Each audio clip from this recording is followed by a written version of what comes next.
Assalamualaikum warahmatullahi wabarakatuh. Perkenalkan, saya Agna Gayatri, dosen kita Prodi Spesialis Kedokteran Keluarga Layanan Primer Fakultas Kedokteran, Kesehatan Masyarakat, dan Keperawatan Universitas Gadjah Mada. Video ini merupakan bagian dari pernyataan diri saya dalam uji kerja Tridharma Perguruan Tinggi Sertifikasi Dosen 2026, khususnya pada aspek pengajaran. Pada kesempatan ini, saya akan menjelaskan secara singkat mengenai mata kuliah kemampuan klinis, diagnosis holistik, dan pengelolaan komprehensif pada Prodi SPKKLP yang saya ambil. Mata kuliah kemampuan klinis, diagnosis holistik, dan pengelolaan komprehensif membekali mahasiswa dengan kemampuan menerapkan penalaran klinis berbasis bukti dalam melakukan penelitian, diagnosis, dan pengelolaan masalah kesehatan secara holistik, komprehensif, dan berkesinambungan di layanan klinik. Pembelajaran mencakup pengelolaan kesehatan sepanjang siklus hidup, termasuk family meeting, home visit, asesmen individu sesuai siklus hidup, discharge planning, transitional care, perawatan paliatif, serta penanganan keluhan dan penyakit pada kesehatan ibu anak, dewasa, penyakit akut dan kronis, gangguan daratan, gangguan organ indera, kesehatan mental, neurologi, dengan pendekatan yang berpusat kepada pasien, keluarga, dan komunitas. Seluruh materi akan disampaikan dengan menekankan penalaran klinis, praktik berbasis bukti atau evidence-based practice, pendekatan holistik, kesinambungan pelayanan atau continuity of care, serta kolaborasi interprofesi untuk menghasilkan pengelolaan pasien yang komprehensif dan berorientasi pada kebutuhan individu, keluarga, dan masyarakat. Mata kuliah ini dengan kode KU LP 2271103 merupakan mata kuliah di program studi spesialis kedokteran keluarga layanan primer. Dengan pengampu ada beberapa dosen yang mengampu mata kuliah ini dengan saya sebagai koordinatornya. Capaian pembelajaran mata kuliah untuk mata kuliah ini, setelah menyelesaikan mata kuliah, mahasiswa diharapkan mampu untuk melakukan pencarian literatur dan telah kritis terkait permasalahan klinis di layanan primer. Pada CPNK 2, mahasiswa mampu memahami ilmu dan keterampilan dalam pengelolaan kesehatan individu sesuai siklus hidup manusia di layanan primer yang meliputi family meeting, home visit, assessment sepanjang siklus hidup, palliative care, discharge planning, dan transitional care. Pada CPNK 3, mahasiswa diharapkan mampu memahami epidemiologi, proses penapisan, dan diagnostik, serta penanganan keluhan dan penyakit pada seluruh tahapan siklus hidup manusia, baik kondisi akut maupun kronis, serta kondisi kegawat daruratan dan akhir hidup. Pada mata kuliah ini, materi pembelajaran dibagi menjadi 5 topik utama. Pada topik 1, Family Oriented Medical Care, materi pembelajaran meliputi family meeting, home visit, life cycle assessment, palliative care, discharge planning, and transitional care. Pada topik kedua, yakni Primary Care Women and Child Health, materi pembelajaran meliputi preconception and pregnancy, labor and delivery, and newborn, infant, children, and adolescents, dan adult and elderly women. Pada topik ketiga, primary care audit, adult, aged care, acute and chronic disease management, and emergency medicine, materi pembelajaran meliputi the healthy adult, acute diseases, chronic diseases, emergency medicine, dan elderly. Pada topik keempat, primary care sense organs, materi pembelajaran yang akan diberikan meliputi primary care dermatology, primary care ophthalmology, primary care otorhinolaryngology, dan pada topik kelima, primary care mental health dan neurological problems, materi meliputi primary care mental health dan primary care neurology. Metode pembelajaran yang akan diterapkan pada mata kuliah ini meliputi skills training, di mana mahasiswa akan diberikan pelatihan keterampilan klinis sesuai dengan kompetensi kedokteran keluarga.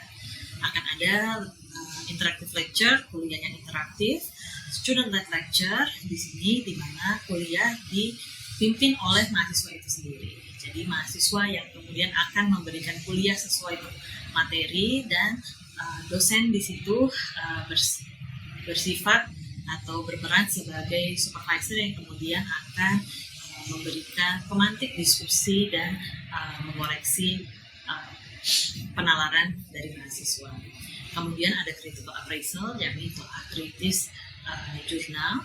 Dan kemudian ada case-based lecture, yakni perkuliahan yang didasari oleh kasus yang berasal dari mahasiswa.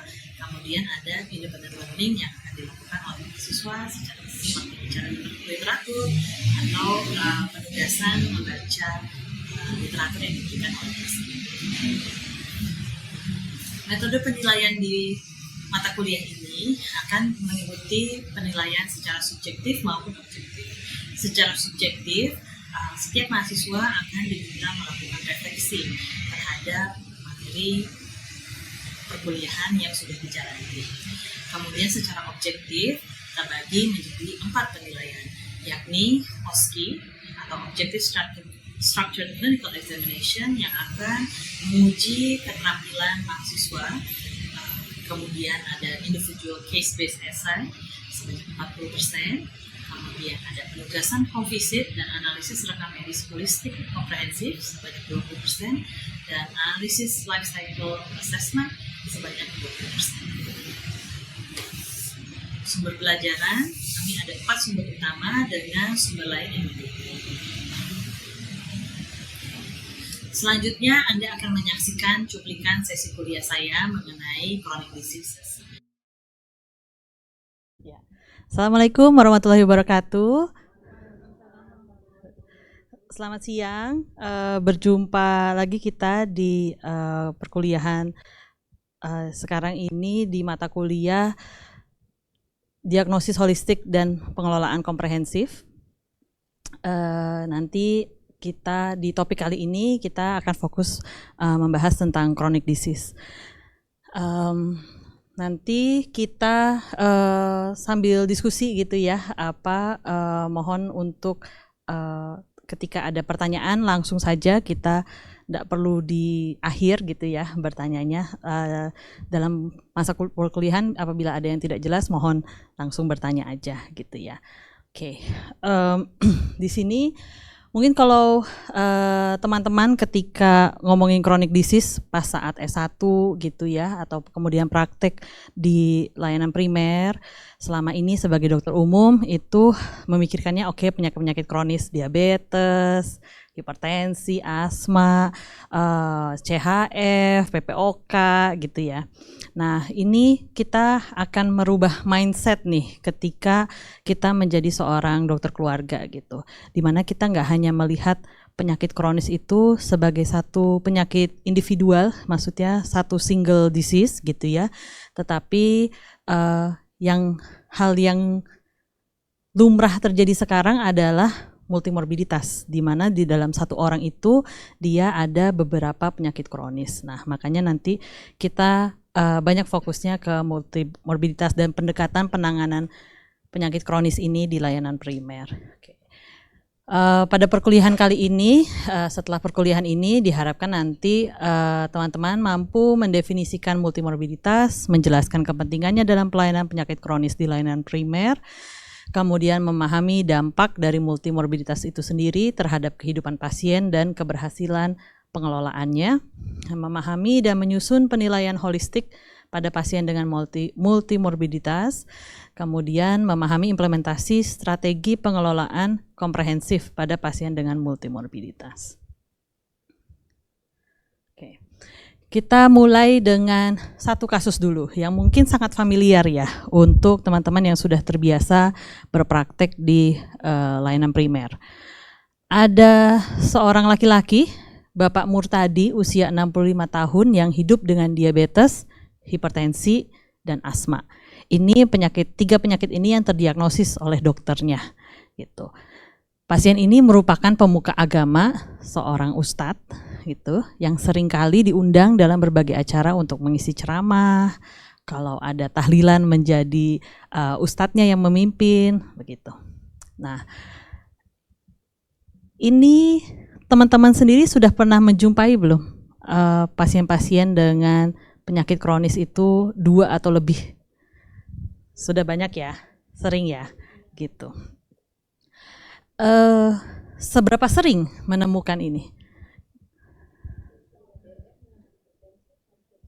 DM dan hipertensi hampir selalu, nggak pernah DM doang gitu, agak jarang sekarang ya, hipertensi doang gitu juga jarang ya. Oke. Nah sekarang saya teman-teman ini terbiasa sebagai dokternya ya gitu ketika melihat ini pasien. Sekarang saya mau teman-teman itu membayangkan teman-teman adalah keluarga Bapak Murtadi. Apakah itu anaknya, apakah itu cucunya, apakah itu Pak D-nya gitu. Makanya ini Pak Murtadi ini adalah keluarga teman-teman sekalian. Oke. Dari kacamata seorang dari sisi pasiennya nih jadinya ya. Pasiennya apa aja sih kekhawatiran Pak Murtadi yang bisa timbul dengan pasien punya 3 penyakit dan dia adalah seorang ustadz. Ya, silakan Dokter Nadia. Selamat siang, saya Dokter Nadia. Jadi saya juga pernah menemukan pasien seperti ini dengan diabetes, hipertensi, cuman mungkin asmanya ini dia ada PPOK-nya, jadi mungkin mirip. Dan kebetulan dia juga merupakan salah satu yang aktif di ceramah-ceramah seperti itu.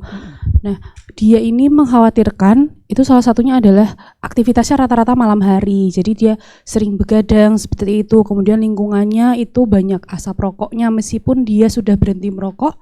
Tapi lingkungannya rata-rata masih banyak asap rokoknya.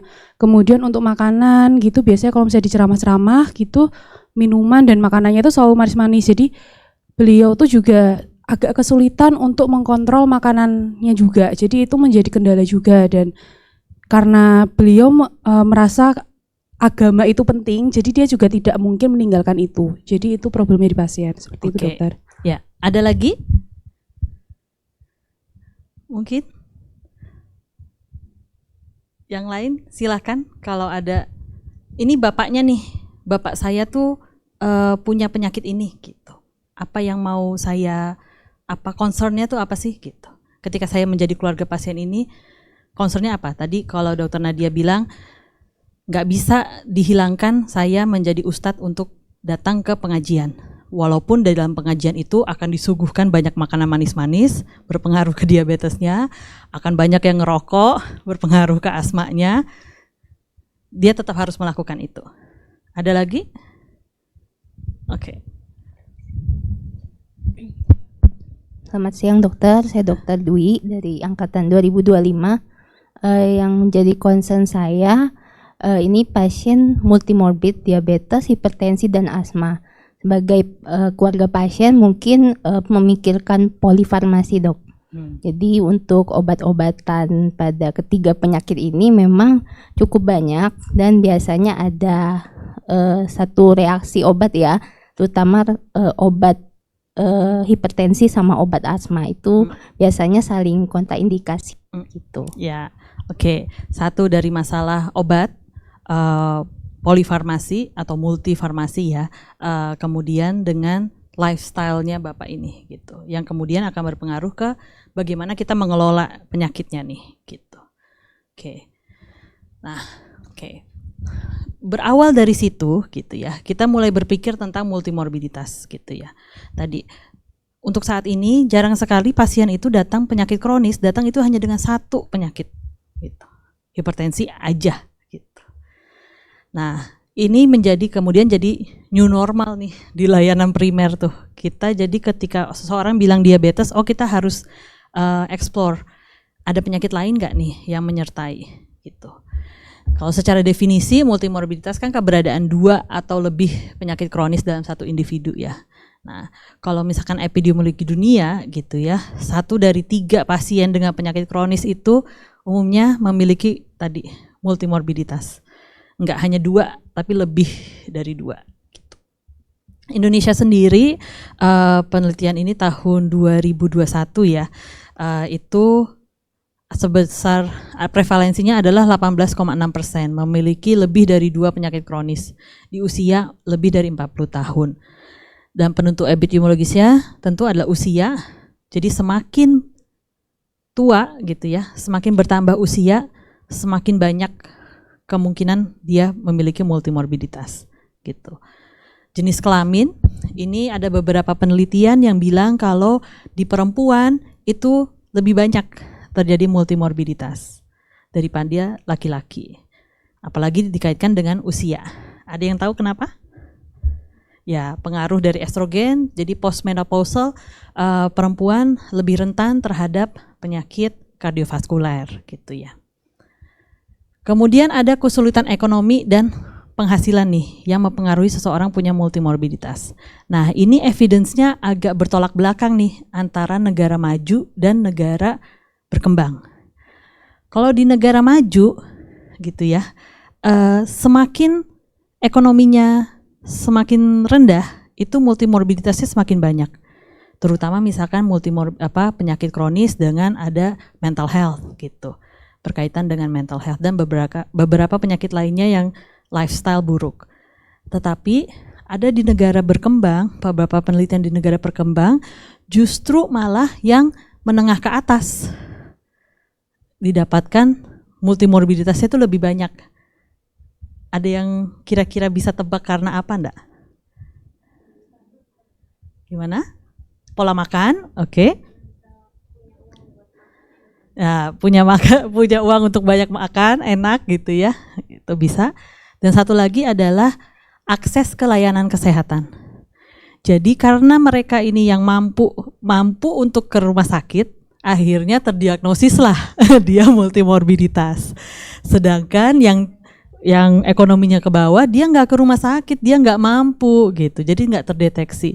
Nah ini jadinya kita harus hati-hati, bukan berarti oh di negara kita memang kita harus curiga multimorbiditas nih ke yang ekonomi menengah ke atas aja, enggak gitu.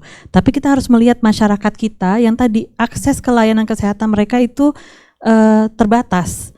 Sehingga sebenarnya banyak nih multimorbiditas ya. Sehingga kita bisa lihat di Indonesia mungkin yang 18,6% ini adalah angka nyata atau memang angka karena penelitian yang mampu terjangkau aja. Nah ini bisa menjadi angka semu. Jadinya kita yang harus hati-hati gitu ya tentang apa sih penentu tadi multimorbiditas di seseorang gitu. Dari pendidikan juga beberapa penelitian itu bilangnya pendidikan semakin rendah gitu ya, dia akan semakin banyak multimorbiditasnya karena melihat determinan sosial dari sebuah penyakit kronis. Dia misalkan lifestyle-nya buruk, dietnya buruk karena pendidikannya rendah gitu. Oke. Nah, pola penyakitnya yang terjadi dalam multimorbiditas itu bisa kardiometabolik tadi ya, dengan diabetes, kemudian penyakit jantung, kemudian kardiometabolik ke neurovaskuler, diabetes dengan stroke, misalkan neuropati, kardiometabolic dengan pain, jadi ada co-occurrence kejadian bersama, misalkan berbagai macam artralgia gitu ya, artritis pada penyakit kardiometabolic, dan mental physical ini yang semakin banyak dan kadang kita melupakan co-occurrence kejadian bersama antara penyakit mental dengan penyakit kronis lainnya gitu, yang fisik seperti ansietas, depresi pada pasien penyakit kronis gitu ya. Nah di Indonesia sendiri ini kita yang paling sering itu hipertensi ya, terjadi di penyakit manapun kayaknya pasti ada hipertensinya gitu umumnya gitu. Oke. Nah saya mau ngomongin sedikit tentang kompleksitas dalam multimorbiditas. Multimorbiditas itu nggak hanya sekedar penyakitnya ada 2 gitu, 2 atau lebih, diagnosisnya ada 3, 4, 5, bukan seperti itu ya, melebih dari itu gitu ya. Kita tahu dia penyakitnya banyak, tetapi ingat di perkuliahan sebelumnya teman-teman sudah diajarkan melihat pasien as a whole person, melihat dari sisi biologis, sosioekonomi, behavior, psychosocial dia gitu. Seseorang dengan multimorbiditas secara biologis apa yang terjadi? Apakah terjadi proses aging? Tadi kan sesuai dengan bertambahnya usia, mereka akan lebih rentan terkena penyakit kronis. Berbagai macam inflamasi di dalam tubuhnya yang kemudian menjadi prekursor terjadinya penyakit kronis tersebut. Nah, dari segi sosioekonomi tadi, penghasilan, tingkat pendidikan, gitu. Ini terjadi di mana nih pasien dengan multimorbiditas ini? Secara psikososial bagaimana? Dia apakah hidup sendiri? Apakah hidup dengan keluarga utuh yang hangat, yang suportif, atau dia sendiri mengurus apa-apa sendiri? Ketika dia meminta bantuan, anaknya jauh di pulau lain misalkan, gitu. Itu harus kita lihat. Juga harus kita lihat behaviornya tadi. Perilakunya sehari-hari itu seperti apa, gitu. Orang yang merokok, apakah dia merokok karena memang ingin aja gitu ya, atau misalkan merokok karena tuntutan sosial atau seperti apa? Nah, kita kan berarti harus bisa mengobserve itu dan mengeksplor itu. Gitu. Kemudian kegiatan aktivitasnya apa, dietnya bagaimana, tidurnya bagaimana. Gitu. Sehingga ketika kita melihat multimorbiditas, kita harus melihat, kenapa tadi saya minta teman-teman melihat dari sisi pasiennya, gitu. Apa sih yang harus dilakukan pasien ketika pasien itu punya penyakit kronis banyak? Dia harus ke rumah sakit. Pertama ke puskesmas dulu mungkin, atau ke layanan primer dulu. Untuk dia bisa ke layanan primer itu mudah nggak? Ke FKTP dia mudah nggak? Kemudian dia harus ambil obatnya. Apakah cukup di layanan primer? Atau apakah dia harus ke rumah sakit? Ke rumah sakitnya itu juga berapa spesialis yang harus dia tuju? 2, 3, 4 ada. Pasien di klinik ada yang sampai 6 poli ada. Nah, sehingga bagaimana dia menavigate layanan itu? Gitu. Nah, inilah yang kemudian membuat seseorang itu tuh lelah ya. Nggak cuman karena penyakitnya aja, tetapi lelah mengelola penyakitnya tuh lelah gitu. Banyak hal yang harus mereka lakukan untuk bisa menjalani pengobatan itu. Nah, belum lagi kondisi pasiennya sendiri secara biologis gitu. Tadi misalkan diabetesnya terkontrol atau enggak, hipertensinya turun atau enggak, asmanya terkontrol enggak, sering eksaserbasi atau enggak gitu. Itu udah masalah sendiri. Gimana lagi usahanya, kerjanya, effortnya pasien untuk bisa mengelola semua penyakit itu. Nah, oleh karena itu dalam chronic disease management itu kita nggak cuma melihat tadi individu satu penyakit obatnya apa aja gitu ya, tetapi kita melihat model pelayanannya harus seperti apa gitu. Harus melibatkan pasien. Utamanya kita harus membuat pasien itu teraktivasi dan paham pengelolaannya apa yang harus dikelola. Dan kemudian tim kita di layanan primer juga harus sigap gitu. Sigap untuk mengatasi dan menemui gitu ya, meet their needs gitu, kebutuhan pasien-pasien dengan multimorbiditas. Oke. Dengan begitu kita coba lihat lagi, kembali lagi ke pasien ini. Bapak Murtadi hidup dengan diabetes ini. Nah, berarti apa saja yang harus dieksplor pada pasien ini? Kita kembali lagi ya ke pasien di awal.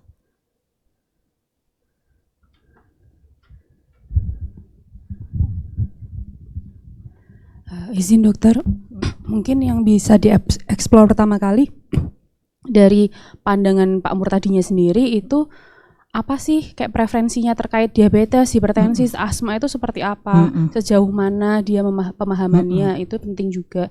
Jadi dia akhirnya kan kayak dia bisa minum obat teratur dan lifestyle-nya bisa dibagi tergantung juga dari pasien pandangannya dia. Bagaimana pandangan dia terkait diabetes hipertensi, karena banyak juga pasien-pasien yang memang dia berpikir diabetes hipertensi itu penyakit biasa jadi nggak apa-apa atau merasa sehat, itu juga bisa kayak gitu. Salah satunya itu dokter. Pemahaman pasien terhadap penyakitnya gitu harus kita eksplorasi gitu, sehingga kita ketika kita melakukan edukasi, melakukan eksplorasi itu memang sesuai dengan pemahamannya gitu. Cara pendekatan kita ke pasien yang S3 tentu berbeda dengan ketika pasien itu tidak lulus SD gitu. Cara berbicara kita, cara menanyakan pendapatnya itu pasti berbeda. Menjelaskan tentang penyakitnya juga dengan cara yang berbeda karena tingkat pemahamannya berbeda gitu ya. Tadi apa lagi?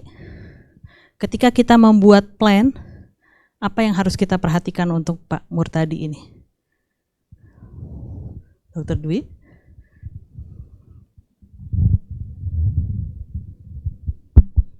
Terima kasih dok atas pertanyaannya. Untuk plannya kita melihat pasien ini sebagai patient center care dulu. Jadi berdasarkan sisi pasiennya, kondisinya bagaimana, terutama dari pemeriksaan fisik, anamnesis lengkap, terus juga dari keluarga, terutama kita membuat genogram seperti biasa dulu. Oke. Jadi melihat dari sisi biologis pasien dan juga keluarganya ya. Support sistemnya di mana? Siapa aja nih gitu. Oke. Nah, dengan ini gitu ya. Semoga teman-teman bisa lebih terbuka gitu ya pemikirannya tentang pengelolaan penyakit kronis di layanan primer yang sangat umum adalah merupakan kondisi multimorbiditas, bukan single disease. Nah, saya mohon nanti setelah ini teman-teman nanti ketika kembali memilih salah satu pasien dengan multimorbiditas gitu di klinik, bisa di klinik Anda sendiri atau di klinik Korpagama begitu ya. Dan saya harap nanti bisa mengeksplor kondisi biopsikososial pasien, berikan diagnosis holistik seperti yang sudah ada di perkuliahan sebelumnya, kemudian mengurutkan prioritas permasalahan kondisi pasien dan buatlah treatment goals jangka pendek dan jangka panjang yang sesuai dengan konteks pasien. Nanti tugas ini akan setelah selesai saya beri waktu 1 minggu untuk dikumpulkan gitu ya, untuk diberi feedback gitu. Baik. Apakah ada pertanyaan? Tidak ada ya? Oke. Baik, nanti saya cukupkan kuliah pada siang hari ini, nanti kita bertemu lagi di perkuliahan selanjutnya. Terima kasih, selamat siang. Assalamualaikum warahmatullahi wabarakatuh.